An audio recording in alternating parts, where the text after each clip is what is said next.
Hello, everyone. Welcome to Chicago Booth's Economic Outlook 2022. My name is Madhav Rajan. I'm the Dean and the George Schultz Professor of Accounting at the University of Chicago Booth School of Business. I hope all of you are healthy and safe. Thank you for taking the time to engage with the school in this way.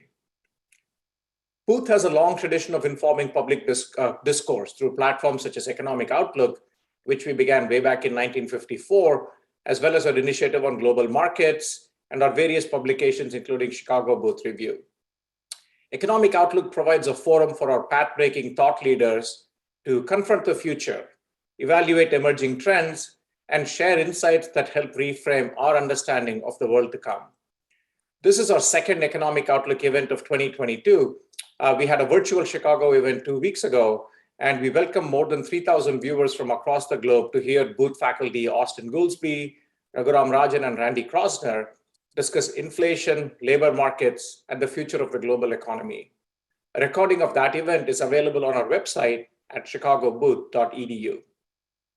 We are finalizing plans for an event on the Europe, Middle East, and Africa region. Please check the Chicago Booth Economic Outlook website for details in the coming weeks. We have an amazing program today. I wanted to thank our distinguished panelists, Chicago Booth professors Chang-Tai Hsieh and Randy Kroszner, and Hong Kong economist Richard Wong for being here to share their insights related to supply chain disruptions, risks to recovery, and the economies of Asia. My thanks also to Henny Sender of BlackRock Investment Institute and formerly of the Financial Times for returning to Economic Outlook to moderate today's panel. Before we begin, I wanted to let you know about another great event that we have coming up. So the Hong Kong Jockey Club program on social innovation is hosting a virtual social impact leadership series called AI for Social Good. On February 16th, Chicago Booth faculty member Senthil Mullainathan, who is the world leader in researcher and academic thought leader on social and public sector applications of AI, is going to share his research on how social sector leaders might use AI to advance the impact of their work. In addition, practicing physician Dr. Paul Lee will provide a local lens by discussing his healthcare startup, Tree3 Health, which is a platform powered by AI that connects users with healthcare services in a timely and cost-effective way. I welcome all of you to visit the Rustandi Center for Social Sector Innovation online for more details on this event and others hosted by the Hong Kong Jockey Club program on social innovation. So we're obviously very excited to listen to our panelists and get their opinions on crucial matters about the economy today, particularly in Asia. It's a great pleasure for me to introduce them to you. Chang-Tai Hsieh is the Phyllis and Irwin Winkle-Reed Professor of Economics and PCL faculty scholar at Chicago Booth, where he does research on growth and development.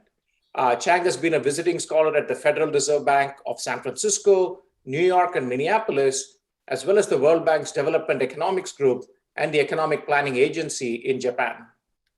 Randy Kroszner is the Deputy Dean for Executive Programs and the Norman Bobbins Professor of Economics at Booth. Randy was a governor of the Federal Reserve System from 2006 until 2009. He chaired the Committee on Supervision and Regulation of Banking Institutions and the Committee on Consumer and Community Affairs. Randy took a leading role in developing responses to the financial crisis and coming up with initiatives to improve consumer protection and disclosure. And we have Richard Wong, Professor of Economics, the Philip Wong Kennedy Professor in Political Economy at the University of Hong Kong.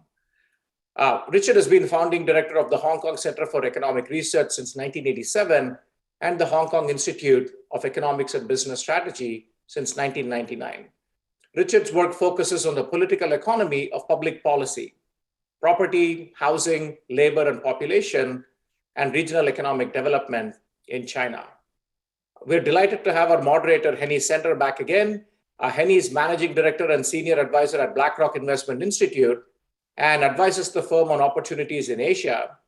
Henny has decades of experience as a journalist covering finance and economics in Asia, most recently as chief correspondent for the Financial Times. Thank you all again. And with that, I'm delighted to hand this off to Henny. Thanks, Henny. Thank you so much, Dean Rajan. Happy New Year, everybody. Happy Year of the Tiger. I apologize to people at the University of Chicago who have gotten off at dawn in the dark. And this year, I think our discussion is the most challenging ever. I'm going to start with the context, which is about two things: the monetary policy in the US and the backdrop of the ongoing implications of COVID. And you all will know better than me how hard it is to distinguish between short-term and long-term and cyclical and structural. And I am so delighted to have my panel help me parse all the conflicting and in part depressing data. I am going to start out with Randy, because in 2021, the world was awash in liquidity. It was both fiscal and monetary. And the backdrop today is of a very different phase in the cycle. And I want to ask you, Randy, to start, how different will 2022 be?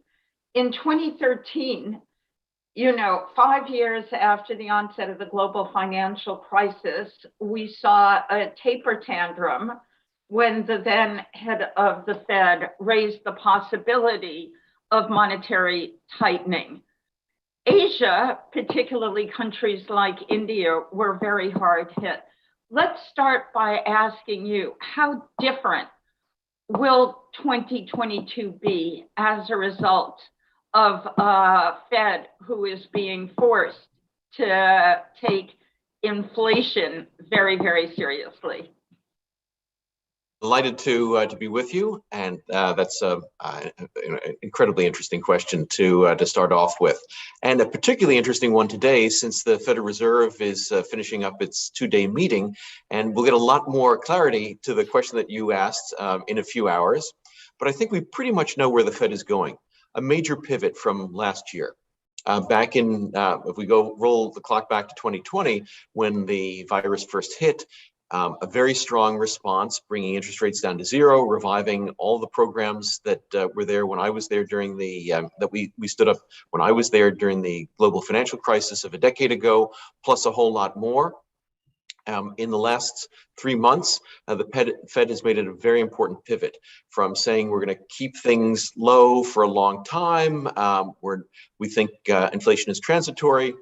They've finally eliminated that word transitory. That should have been a transitory word a long time ago, should have moved out. They finally moved away from that. And they're taking inflation and the inflation risk quite seriously. Understandably, since inflation is at 30, 40-year record highs in the US and globally, it's time for the Fed to be acting. And so what they're doing is they are reducing the pace of increase of the balance sheet.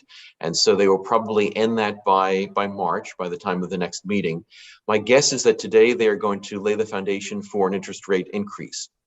And we've seen some central banks around the world already start to raise rates, both in Asia as well as in the West. I think the Fed is now going to be picking up that baton and running forward towards higher rates.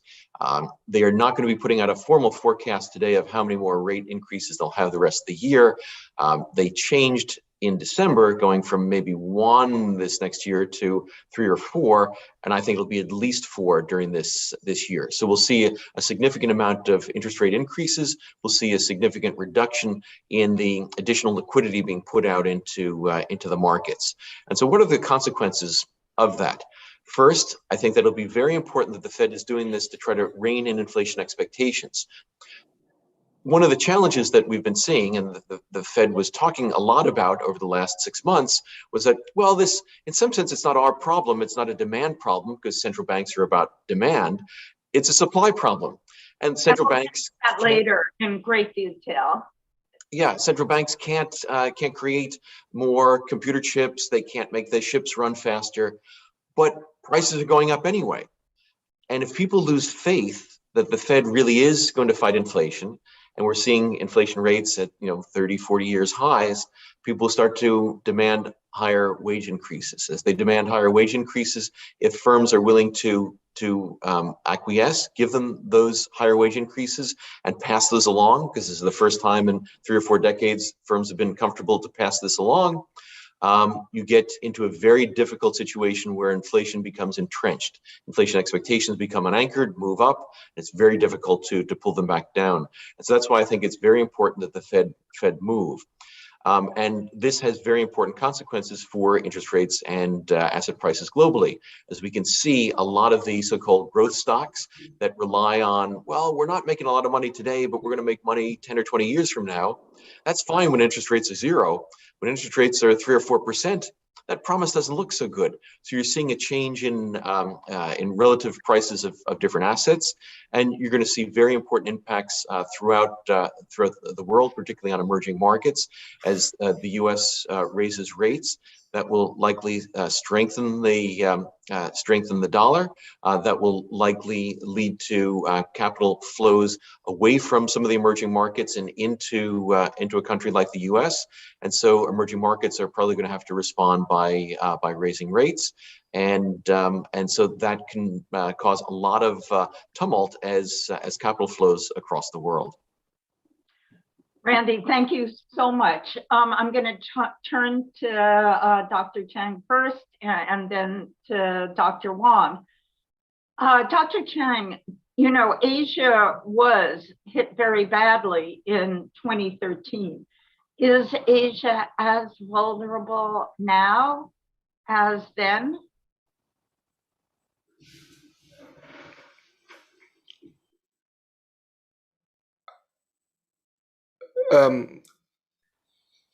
Thank you for the question, Henny. So I want to say two things that so the first to your question, is Asia as vulnerable now as it was then? I think the answer is yes. I think the answer is yes. The second thing I want to say, just in response to the question that you posed to Randy, is I don't see how what the Federal Reserve is planning to do. I mean, we'll see today what more details, how it solves the changes in the fact that given the changes that we have seen, it's clear that there needs to be changes in relative prices. And the question is, are you going to get the changes in relative prices by putting on pressure for some of the prices to fall in nominal terms? And here's my worry. My worry is whether what is coming forward is a swing in completely the other direction, such that it reminds me of say what happened to Great Britain in the 1920s. That for those of you who know a bit about British economic history, Britain went through its Great Depression not in the 1930s, but it went through its Great Depression in the 1920s. And I think the consensus of what brought that about was that after World War II, Britain was trying to move back to the gold standard, and the way that it did so was to basically put in place a massive program of deflation. They were successful in doing so, in bringing prices down. And I think it was 1925 or so. This is something that Randy probably knows better, that they managed to bring prices down by enough so that they were able to go back to the gold standard, but at a massive cost. So like the question is there are some real changes given the disruptions that we have seen, that whenever there is sort of, I guess I want to come back to sort of what we know from basic Econ 1, that whenever there are changes in relative demand and changes in relative supply, efficiency dictates that relative prices change. And then the question is, what do the changes in relative prices imply for changes in prices at the aggregate? So that's the question I want to So I'll come back to you both in a minute. Richard, I'm going to turn to you now because China's monetary policy is in a very different place. You know, many people think the recent slowdown we've seen in China is because of over-tightening, that the People's Bank of China wants to end its dependence on credit-fueled growth, that an economy built on leverage is an economy that is not built on strong foundations. You know, the gap between 10-year rates in China, you know, and the Fed was at one point 250 basis points or something like that. It's now come down to less than 100. Do you think that that means that China has less room to ease and stimulate and counter at least the slowing growth in the near term in China?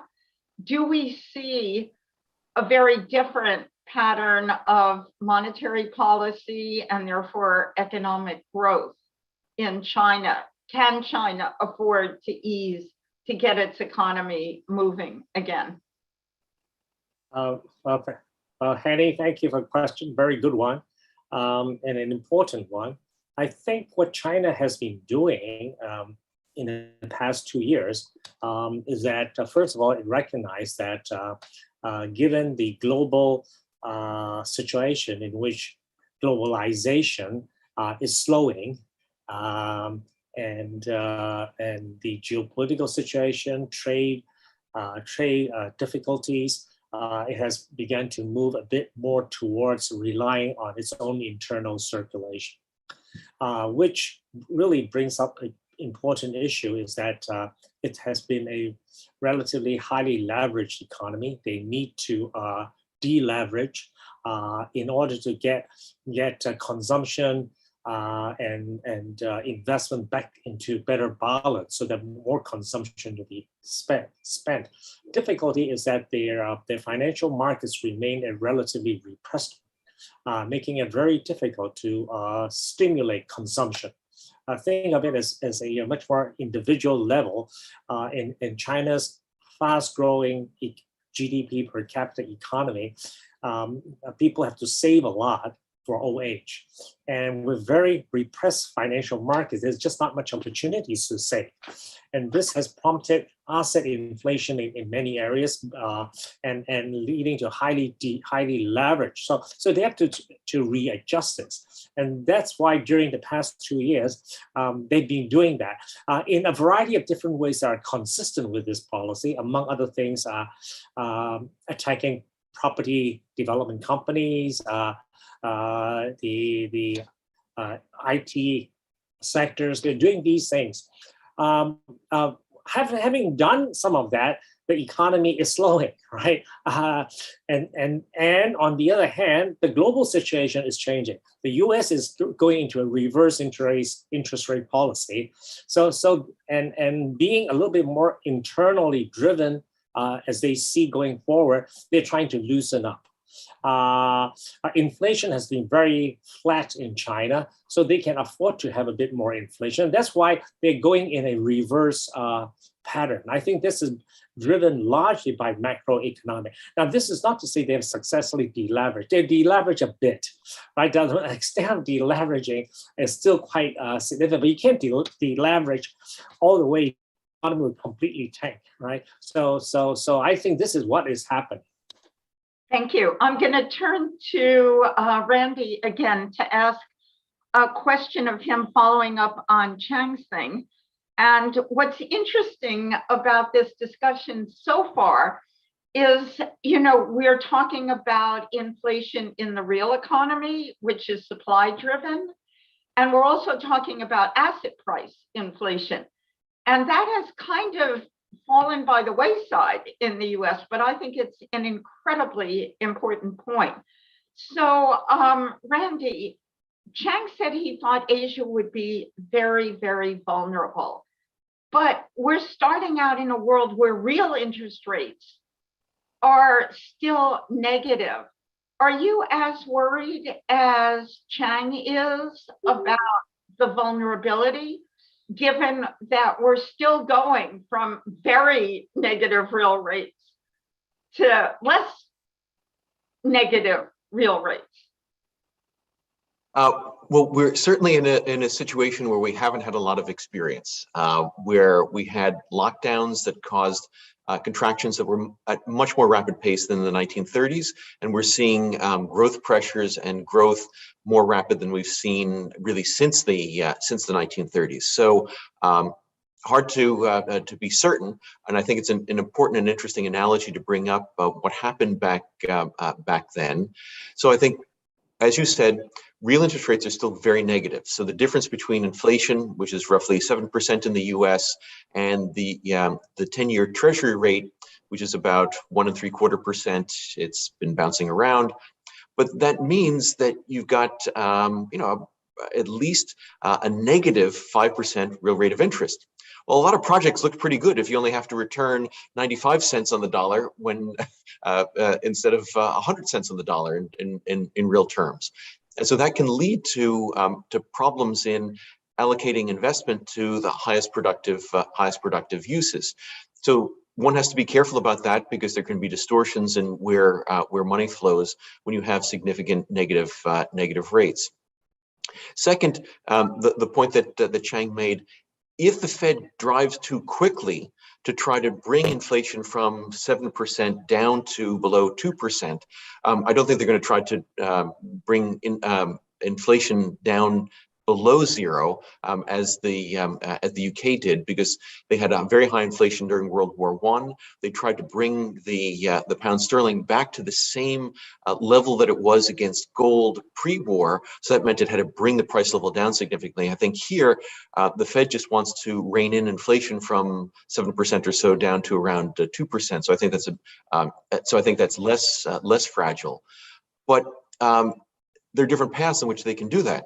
If they do that really rapidly, given the amount of leverage that's outstanding, whether that's in China, whether it's in Europe, whether it's in the US, borrowing costs as well as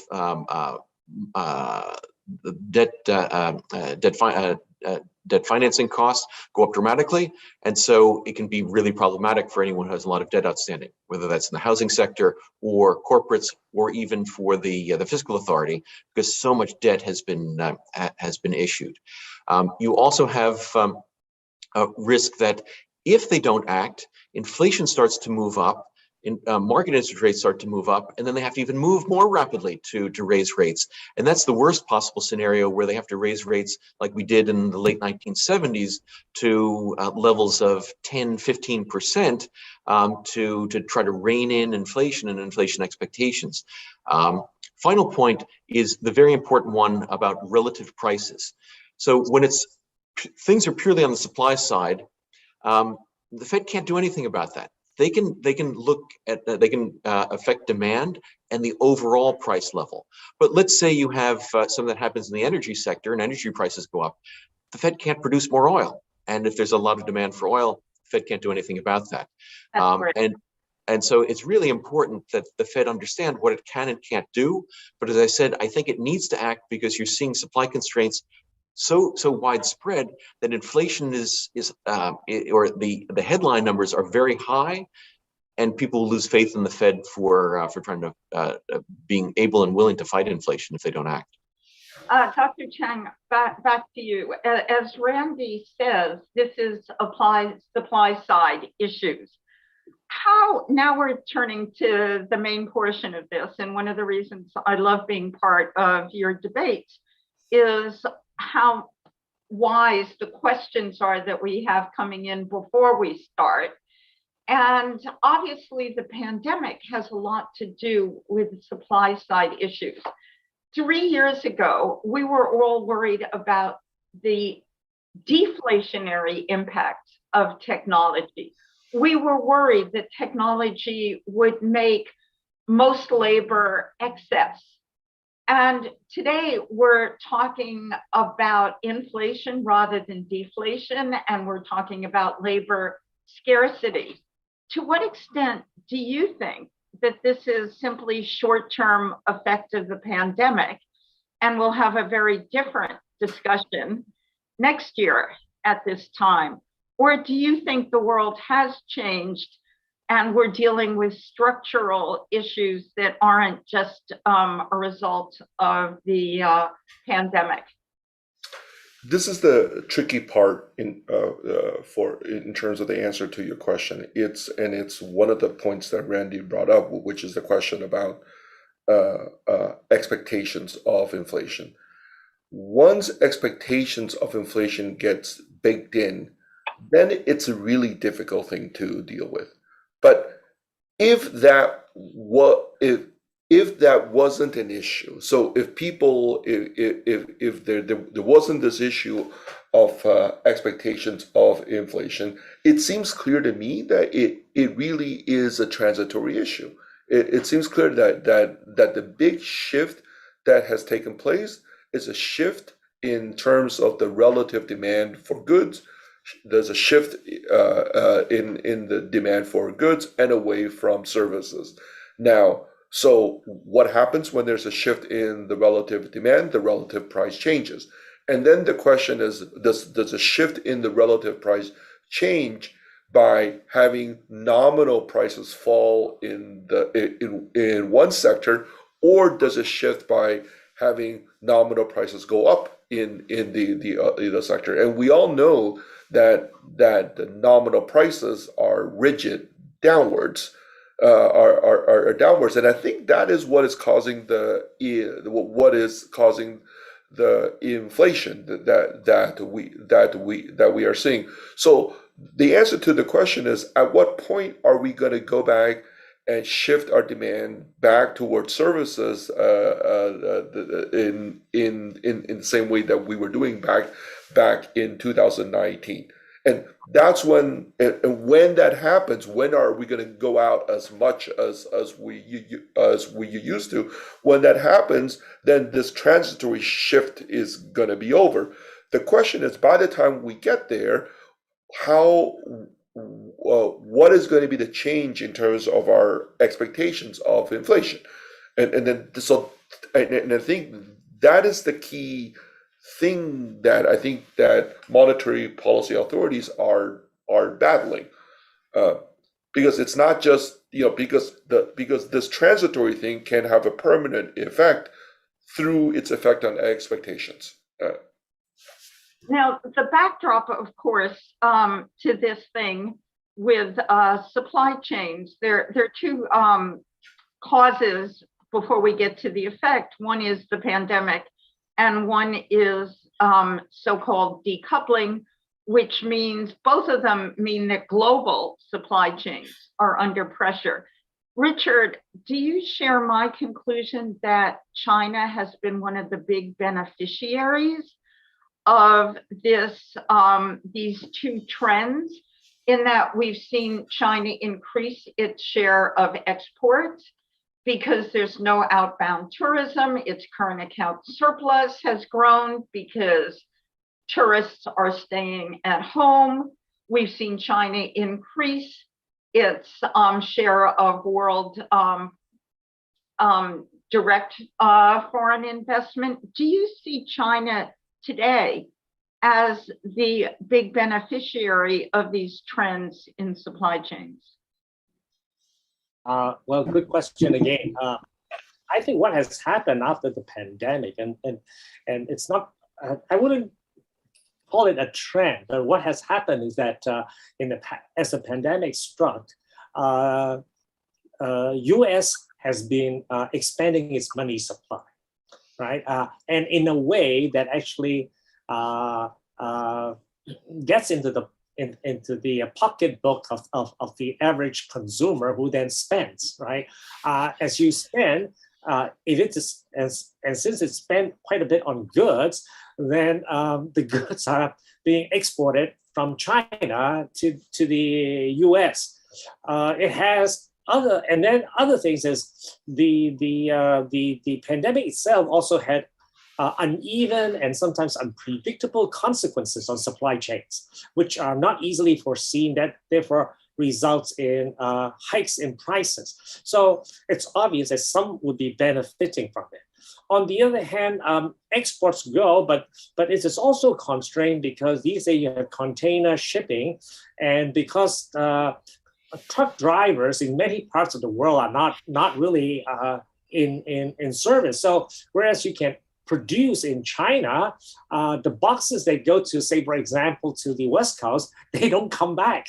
And as a result, so you have rapid rises in shipping rates, container rates, and this hits different sectors in very different ways, including different countries in Asia in very different ways, with very unknown and unpredictable consequences that we're only beginning to learn about it after the event. There's no ability to predict time. So in some ways, yes, because China has been had a COVID zero policy, they've been able to basically shut down the external impact of the economy, so their manufacturing sectors have been able to produce. So yes, they have benefited from it, but then a lot depends on what happens to the pandemic around the world, which will gradually change all of that. And certainly with the Fed policy, U.S. money supply, I presume, will slow down its growth. Although well, I'll leave that to my U.S. colleagues to see what about other stimulating policies. But I would think that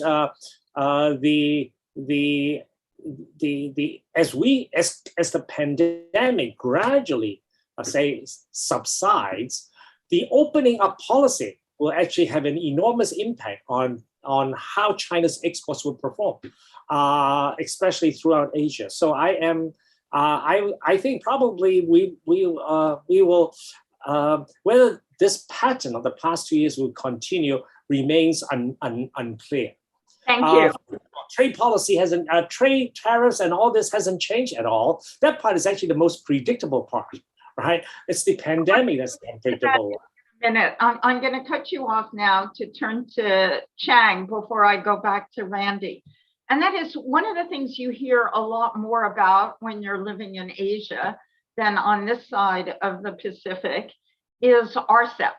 And that is a regional trade deal that ties China much more closely to Asia, including allies of the US like Japan and Korea.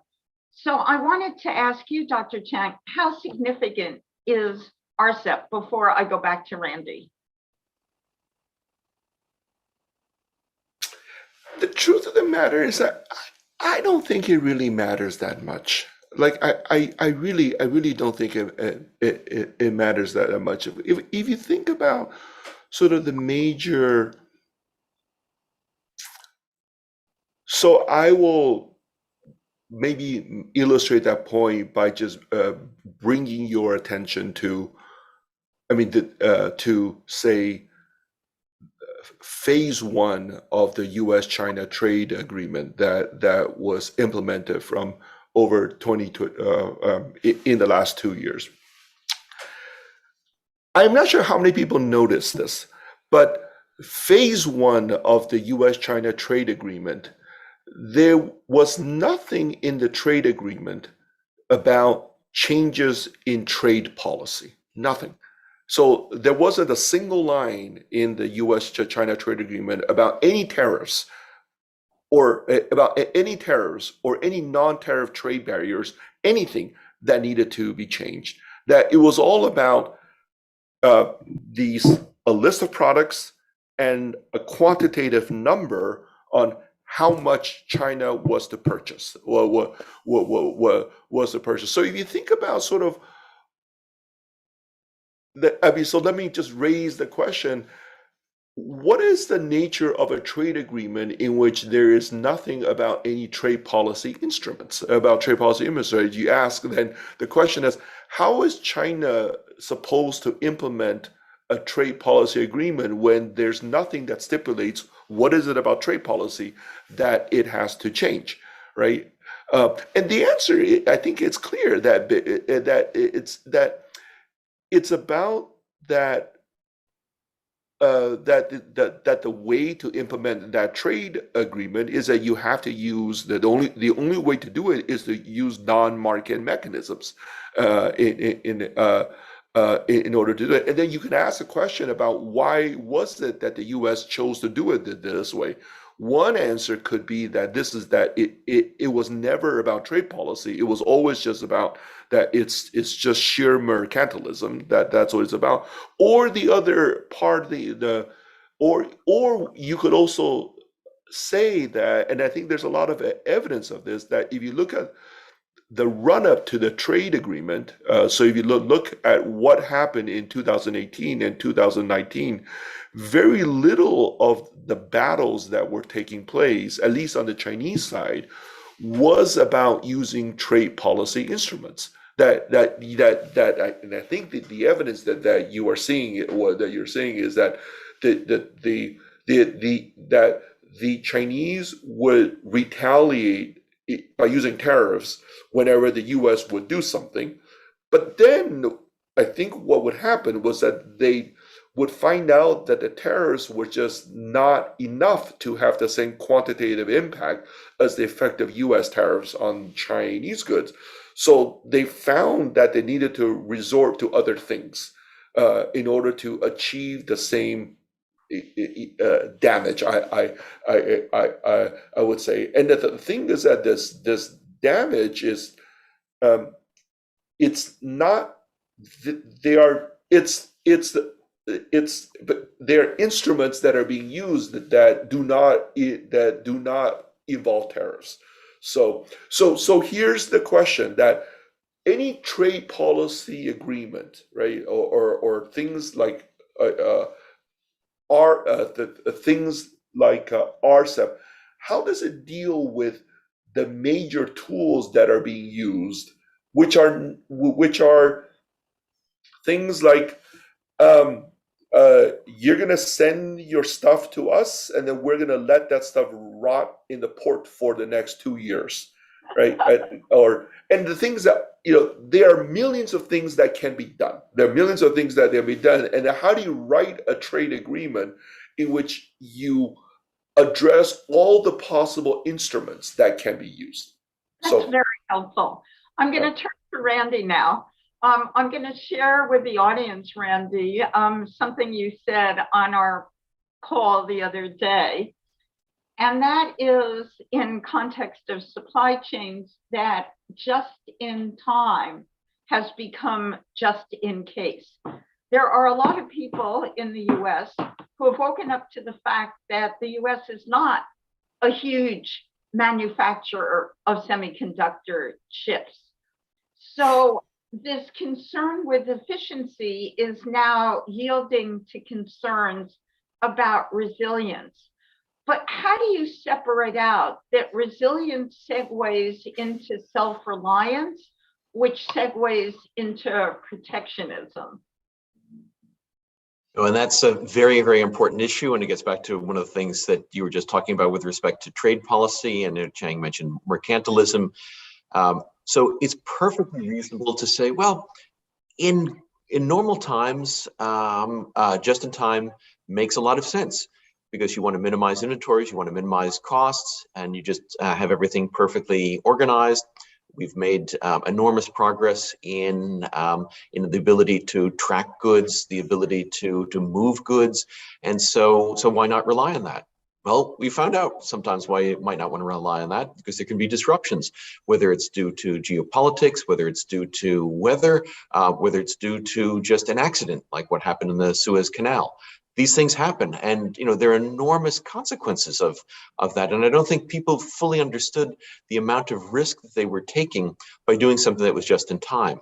So thinking about insurance, thinking about having multiple sources of supply, thinking about having domestic and closer sources of supply is just a natural consequence of thinking carefully about a better insurance model, because we now realize that there are a lot of things that can disrupt that can be disruptive to the supply chain and to that just-in-time approach. The question is sometimes things that are motivated by better insurance really just a cloak for some sort of protectionism. And that's something that we have to be very, very careful about, because that's not going to be very helpful for anyone in the world economy if it's just that. If you're making supply chains more resilient, totally sensible. If you're doing it just to protect some particular groups, in the long run, that's not going to be helpful to anyone, even ultimately to those groups. And that's one of the policy challenges that we see today.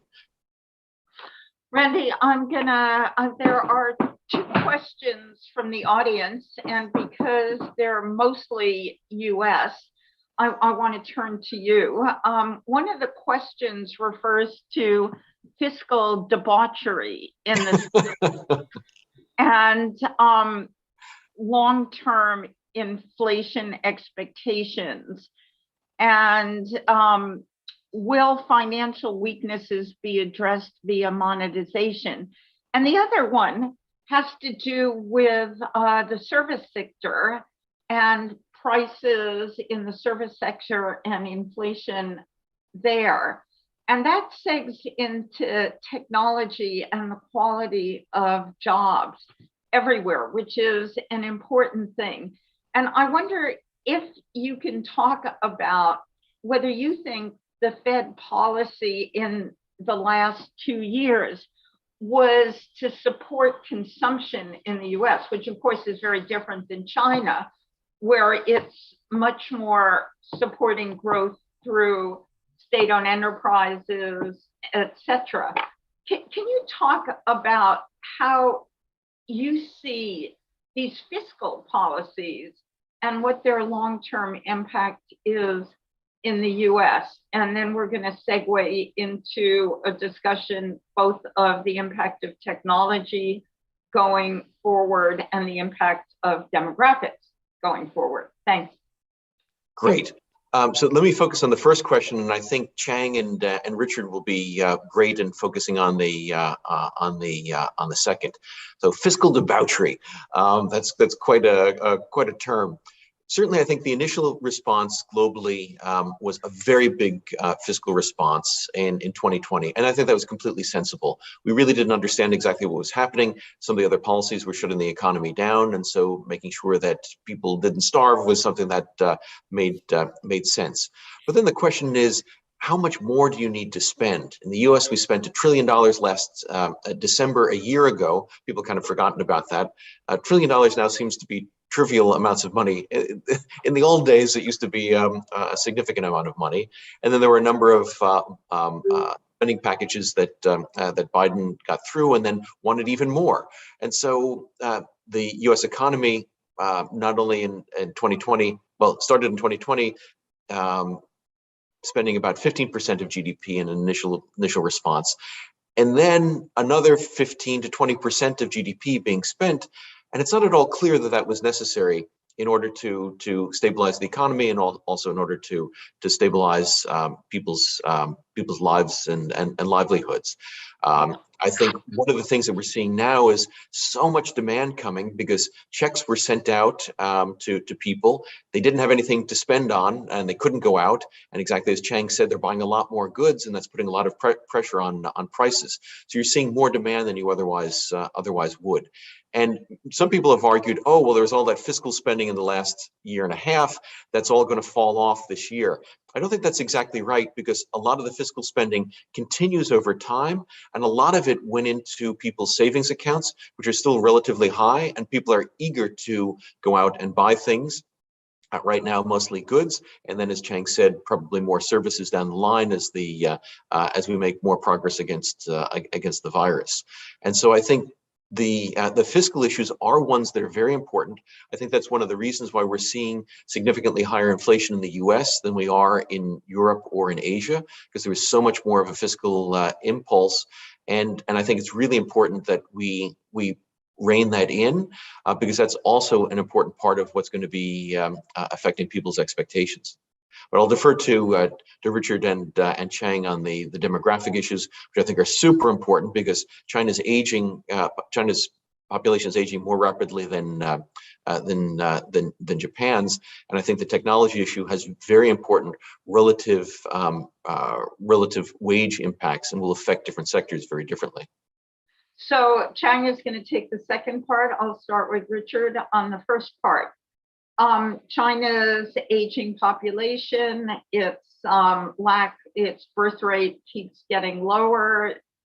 To what extent, in a world where technology will at some point replace a lot of jobs, is demographics a curse for China, that it will not have enough people to support productivity and economic growth, or otherwise? You know, you look at China's take-up of robots, for example, and robots today are far more affordable and far more flexible than in the past. China is doing a lot of interesting things to optimize the combination of capital and labor.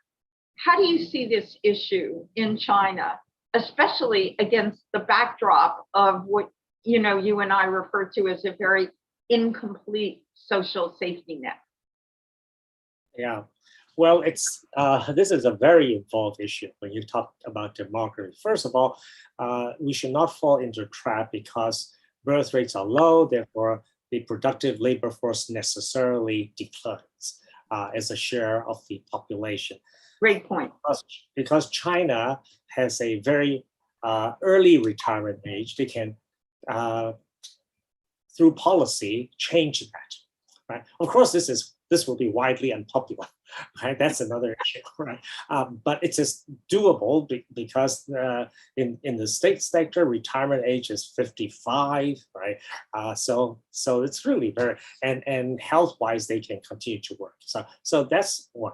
But it does call into question many different aspects of this. It highlights fundamentally the repressed capital markets, which is really detrimental to both consumption, labor supply, and retirement and safety net. So unless you can work on that side, the financial repression reduce, so that the people in China can have better assets to invest in for savings purposes, this will be a real. It will make policy-wise in ameliorating the demographic challenge very severe. So the financial markets need to really be put in order. And this has obviously to do with deleveraging, so that people can get back into better savings, and then they will be ready to do consumption. China has great difficulty getting consumption up because everyone is trying to save, and particularly because returns are so low for folks there. So this is the issue I would like to strengthen. Yes, it is a challenge, but it's just really a financial capital market reform challenge at the end of the day, fundamentally. The other things that are significantly important in all this demographic is that you also have a gender imbalance problem, which has problems for family formation, which feeds back into labor supply, consumption, and savings behavior as a whole. So these are now the gender balance problem is not something you can fix because it's imbalance, right? There's not much you can address. Retirement age, you can, in theory, through policy, do as difficult as it may be. Finally, in terms of whether this will spark technology to do that, I think it would, but it will also depend fundamentally on human capital investment. One must also remember a big part of Chinese population is still rural, right? Despite all the, it's just, but China and the US are very different economies. The percent of population that are rural agriculture is literally irrelevant, right? But in China, it's still very substantial. So this is still a developing economy, and therefore finding policy that works for the urban sector doesn't mean it works for the rural sector. And then China still has a household registration system. So welfare rights, benefits, etc., are not even. The only thing that's incredible about China is that even in the urban sector, they have a home ownership rate that's in excess of 85%, right? And in the rural sector, it's 100% in principle. Right, so homes are the only form of savings, right? Primarily, there are no other diversification away. So looking at the demographic, I think one should focus a lot more on capital market adjustments. And I think and reforms in that sector. Otherwise, it will always be very lopsided. So thank you. Thank you. I'm coming back to you now, Chang. I wanted you to talk a bit about the impact of technology on jobs in Asia. You know, we had, as I said, 3 years ago, everyone was talking about the greatest challenge would be job creation, especially in countries like India, and would the lowest value added jobs, construction, be replaced by robots, autonomous vehicles, would eliminate trucking jobs. Today, we're talking about labor scarcity. Is this a short-term or a long-term phenomenon? How worried are you about emerging Asia's ability to generate quality jobs? Let me say two things. First, the direct answer to your question. I am not worried at all. I'm not worried at all. And the second thing I want to say is that this issue of labor scarcity is really, I think, only a phenomenon that we see in the U.S. It's a phenomenon that we see in the U.S. And I think partly it's because that the relative wages of less skilled workers in the U.S. for a variety of reasons, I think, have been much lower than their market clearing or what their equilibrium price. And I think that what we've been seeing in the last year is really just a long overdue adjustment. In other labor markets, I don't think that there is the same phenomena, and I don't think we see the same amount of labor scarcity. So I don't think. I guess I have always not been very partisan to the idea that technology destroys jobs. Yes, it does destroy some jobs, but at the same time, it creates lots of other jobs. So the argument that technology could destroy jobs is something that we've been saying, or it's been around for at least 200 years. There was a period in the 1810s where people were out there destroying the looms that threatened to displace the work of lots of people, but then and it did, but at the same time it created lots of other jobs. So let me just come back, or another example I like to put is, what happened to all the people that used to make horseshoes in 1910? The demand for horseshoes went away, but they were replaced by something else. And this has been a pattern that we have seen time and time again. I'm going to cut you off there because we only have 5 minutes. I want to take this one question from the floor, and then I want to ask a final question about ESG. This is a very thoughtful question from the audience, referring to significant shifts in political culture in both the US and China, each moving in its own way to greater central control, both economic and political. Who wants to take this question? Agree or disagree? Who wants to take this question? I can take it. I can take it. So I would say my biggest fear, okay, on the Asian side are the economic consequences on the Chinese side of the feeling of political vulnerability. and I think that lots of I think that the like I think about sort of the main economic events in China in the last 3, 4, 5 years, I think are stem from that sense of feeling politically vulnerable. The crackdown on the tech companies, the feeling that China was vulnerable to economic pressure from the U.S., the campaign on to try to bring Huawei to heel. I think that feels scary. My sense is that feels really scary and my sense is that a lot of the things that are being done is to try to make sure that the regime is not vulnerable, is not vulnerable. On the U.S. side, on the same issue, one of the things that really distresses me is how much of sort of this I'm going to say this view that the world is an important partner, and also that China can be an important partner to what we are trying to accomplish has gone out the window. So anyway, that's all I'll say, and I'll let Randy and Richard chip in.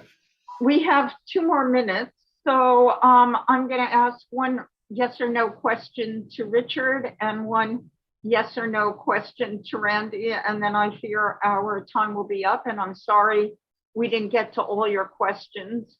A lot of them had to do with inflation, and some of them have to do with the pandemic. And one of them, of course, has to do with my home of Hong Kong. And I think it says a lot that I'm sitting in New York rather than in Hong Kong today. Richard, yes or no question for you. Is China serious about ESG? And to the extent that it is spending so much on producing solar panels for the world, wind turbines for the world, has a big control of the raw metals that go into batteries. Is China serious, and will it emerge stronger as a result of these trends? I think it is, they are serious, emerge stronger. Because being serious doesn't mean you get your policies correct. Very interesting answer. I'm so sorry we don't have time to parse that very tantalizing answer, but hopefully I'll be invited back next year and we can continue that debate. Randy, for you, final word. What are the long-term risks that you worry about? And will our discussion, if there is one a year from now, be more optimistic or more pessimistic than today? So key risks are one of the things we talked about a lot are inflation expectations becoming unanchored, and so central bank policy has to be very, very tough, and that could lead to both asset prices as well as economic activity to tank. Second are the vulnerabilities related to health and the pandemic. I think global policies have not been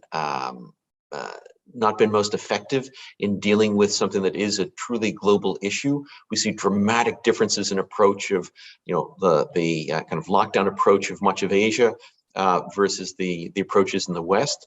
I think we're still learning what the right combination of approaches are, but I'm not sure the policymakers have learned the lessons, and so I worry about that in the long run. Will we draw the right lessons from the pandemic, rather than just sticking in our heels ideologically? We did this right, we did that right, you did that wrong, you did that wrong. That's not very helpful. We need to have a careful analysis of it, and we haven't had that yet. Optimistic or pessimistic next year at this time? Optimistic.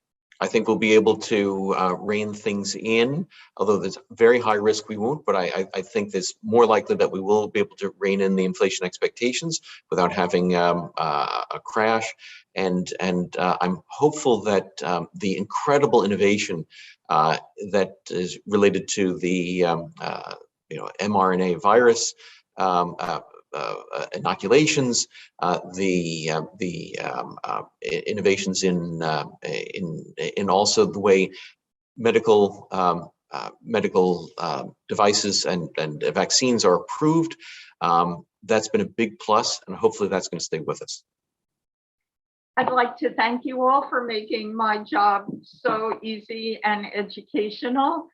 And with that, I'll close. Stay safe, everybody, and thank you all once again.